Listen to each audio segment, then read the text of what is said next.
Hello guys, সবাইকে আমার ব্লগে ওয়েলকাম। তোমরা কেমন আছো? সবাই ভালো আছো নিশ্চয়ই। তো আমার শুরুটা করছি ইন্ডিয়া গেটে সেই ব্লগটা ভিডিওটা কোথায় বানাবো বলে এসেছিলাম তোমাদের সঙ্গে শেয়ার। অ্যাকচুয়ালি আসার কারণ হচ্ছে এক তো ব্লগ দেওয়ার জন্য, তারপরে দ্বিতীয় কারণ হচ্ছে বাচ্চারাও একটু খেলাধুলা করবে, ফ্রি হয়ে যাবে যেহেতু সানডে। আর সানডে মানে আজকে কিন্তু ইন্ডিয়া গেটে পুরো ভিড় ভিড় মানে পুরো মেলা লেগে গেছে। মেলার থেকেও বেশি বলতে পারো, একটা পা ফেলার মতো জায়গা নেই। তো দেখতে দেখতে বড়বাবু, আমি আর পুরো ফ্যামিলি নিয়ে বেরিয়ে পড়লাম ইন্ডিয়া গেটে এসে দেখি সন্ধ্যা হয়ে গেছে। আমাদের যেহেতু 1 ঘন্টা মতো রাস্তা লেগে যায়, আস্তে আস্তে 7টা, সাড়ে 7টার বেশি হয়ে গেছে। তো মোটামুটি 2-3 ঘন্টা ঘোরাফেরা করে বাচ্চারাও খুশ হয়ে যাবে। আর তার বাবাও বললো চলো ঘুরে আসি, বাইক আছে যখন কোনো টেনশান নেই, রাত হলেও বাইকেই বাড়ি ফিরতে হয়, কোনো ঝড় ঝামেলা নেই কি গাড়ি ঘোড়া ম্যানেজ করে করো। তো এই দেখো এত ভিড় মানে পা ফেলার মতো জায়গা নেই। আর এই যে ফটোগুলো দেখছো, এগুলো কিন্তু আগে ছিল না সেই রকম, তো এখন বর্তমান হয়েছে। আগের ফটোগুলোতে এসব কিছুই ছিল না। আমি 2010 থেকে দিল্লিতে আছি, তো 2010 থেকে 2023 হয়ে গেল, 23 না 24, সরি 24 হয়ে গেল। তো 2010 থেকে যে থাকা এখানে থাকি তার পুরো নমুনা তোমাদের আমি দেব তো পরে। কিন্তু ইন্ডিয়া গেটে এর আগে আমি এসেছি ছোটো বড়োটাকে নিয়ে। বড়ো যেরকম 3-3.5 বছরের ছিল, কতবার ঘুরেছে গাড়ি, মোটর সাইকেল, চিলড্রেন পার্ক এইসব করে করে মানে পচে গেছি আমি। তো বলতে বলতে ছেলেরা বলছে বাবা দেখো ছোট গাড়ি এসছে। তো আমার ছোট ছেলে তো প্রথম গাড়িতে ওঠা, বড় তো হিসাব নেই ছাড়ো, যখন এই বয়সে ছিল। কিন্তু ছোটোর তো প্রথম, তো ছোটোকে দিয়ে বললো দুজনকে বসিয়ে দাও, বড় কোথায় যাবে। দুজনের 80 টাকা নিল। প্রথমে আসতে না আসতে তার বাবার কাছ থেকে 80 টাকা খরচ করে নিল দুজন মিলে। তো আর এত ভিড় পা ফেলার জায়গা নেই। তো তার বাবা বলছে আগে যেটা বলছে সেটাই পূরণ করি, তারপরে খেলা ঘোরা সব হবে। তো দেখো আসতে না আসতে ছেলেদের পূরণ হয়ে গেল একটা বায়না, গাড়ি চড়া। তো পুরো ভিডিওটা দেখো, তোমরা স্কিপ করো না। ভালো লাগলে একটু লাইক করো, শেয়ার করো, আর আমার পাশে থাকো, আমাকে সাপোর্ট করো প্লিজ প্লিজ। সবাইকে অনুরোধ থাকলো আমার ভিডিওটা পুরো দেখো।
রাতে ইন্ডিয়া গেটের নজরটা দেখলে, এবারে রাস্তায় যে যাওয়া হচ্ছিল রাস্তার নজরটা দেখো, খুব সুন্দর লাগছে। পুরো গোটা রাস্তায় লাইট লাইট লাইট।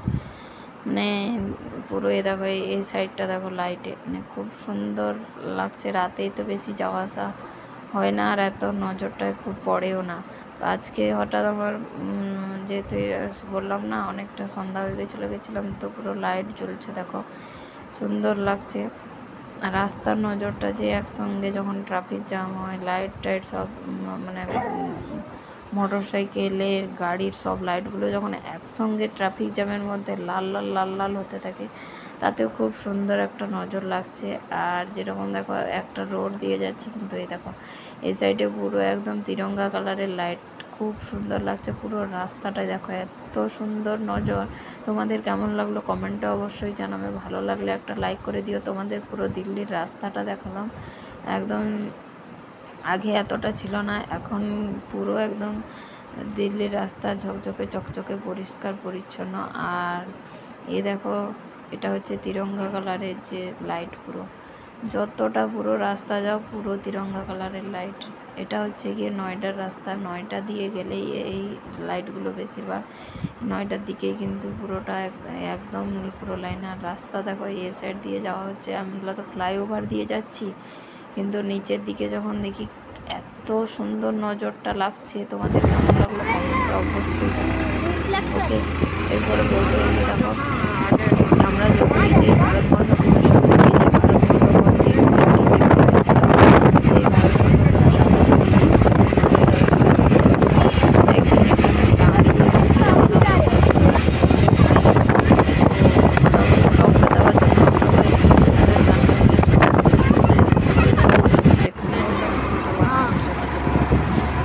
এবারে কিন্তু আমাদের জায়গা তোমাদের সঙ্গে শেয়ার করবো যে সামনেটা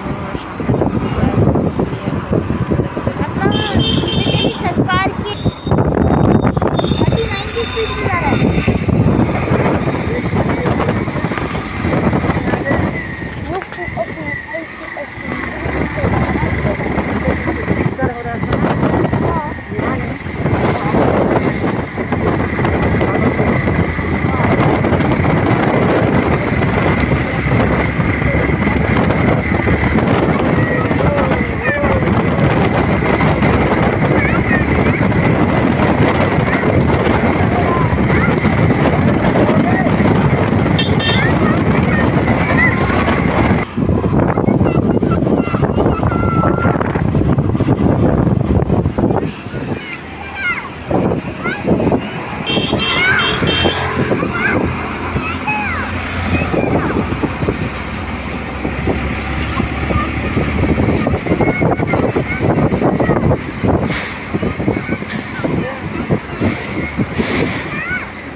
कैसे आ गए?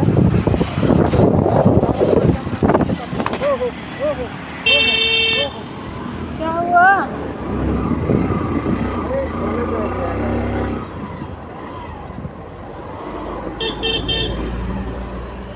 আসছো যখন দাঁড়িয়ে যাও।